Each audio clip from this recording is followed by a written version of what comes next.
Tes. Oke. Halo, hari ini saya akan membahas tentang Tan Malaka. Tan Malaka adalah satu pahlawan nasional Indonesia yang bahkan memiliki julukan Bapak Republik Indonesia karena dia satu orang yang menggagas tentang konsep Republik Indonesia dalam bukunya Berjudul Republik Indonesia.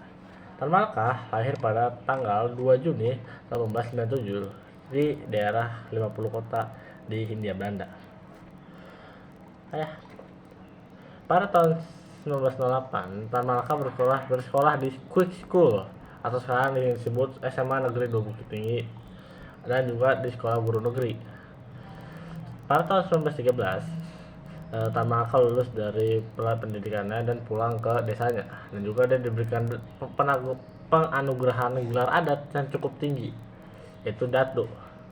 Bahkan dia mendapatkan tawaran untuk bertunangan, namun dia memilih untuk melanjutkan pendidikannya ke Belanda atau di Rotterdam. Saat di Belanda, Tan Malaka belajar di Quick School atau sekolah pendidikan guru pemerintah. Tan Malaka awalnya mengalami geger budaya di sana karena cuaca Eropa yang beda lah sama cuaca Indonesia. Akhirnya Tan Malaka mulai terpengaruh oleh paham-paham komunis, nggak cuma komunis atau sosialis juga ya, karena ngebaca buku-buku karya dari Karl Marx, Friedrich Engels, bahkan Vladimir Lenin. Akhirnya Tan Malaka setelah lulus, Tan Malaka balik ke Indonesia. Akhirnya dia kerja buat ngajar anak-anak tuli tembakau di Sanembah, di daerah Sanembah, Tanjung Mualaba, Deli, Sumatera Timur. Setelah itu, Tan Malaka pada tahun 1920, Tan Malaka pergi ke Batavia atau Jakarta dan akhir berawal dan bekerja menjadi salah. Pada tahun 1921, Tan Malaka terpilih menjadi anggota Volksrat sebagai anggota kelompok sayap kiri, tetapi mengundurkan diri pada tanggal 23 Februari 1921.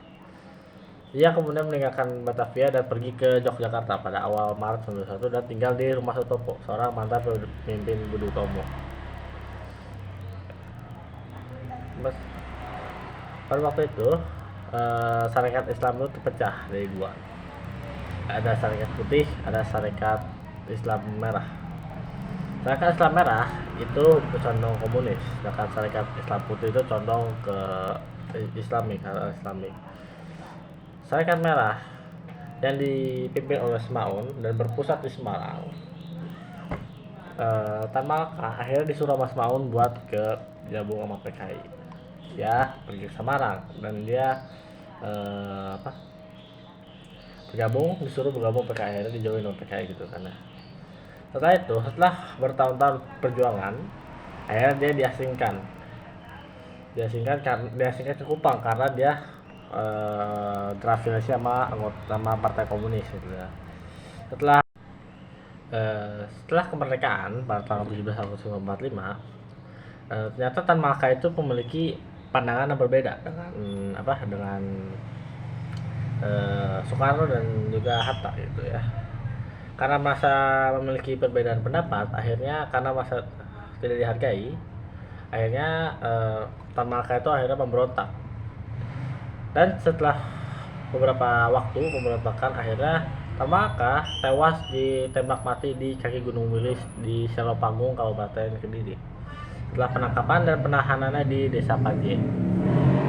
Setelah itu Tan Malaka dimakamkan di daerah Kediri itu dan sudah. Oke.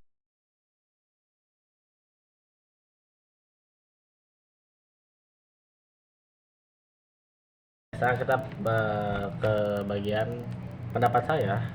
Apakah kalau Tan Malaka jadi presiden, bukan Soekarno gitu ya, dia jadi presiden, apakah Indonesia bisa maju? Jawabannya bisa-bisa aja. Namun ada beberapa hal. Pertama, agak sulit karena Tan Malaka itu statusnya buruan internasional gitu ya, jadi bisa aja dia kabur-kaburan ke luar negeri karena takut ditangkap dari kebebasan. Yang kedua, Tan Malaka itu bukan orang yang suka bergaul bersama rakyat, datang turun langsung ke rakyat itu. Yang ketiga, Tan Malaka itu hanya menurut saya hanya menjadi pencetus, bukan pelaksana. Jadi bisa aja jadi pelaksana juga tapi agak susah gitu, karena ya dia harus kabur-kaburan juga karena dia statusnya buruh internasional. Jadi bisa bisa Tan Malaka jadi jadi presiden Indonesia bisa, tapi agak sulit gitu loh. Jadi ya udah.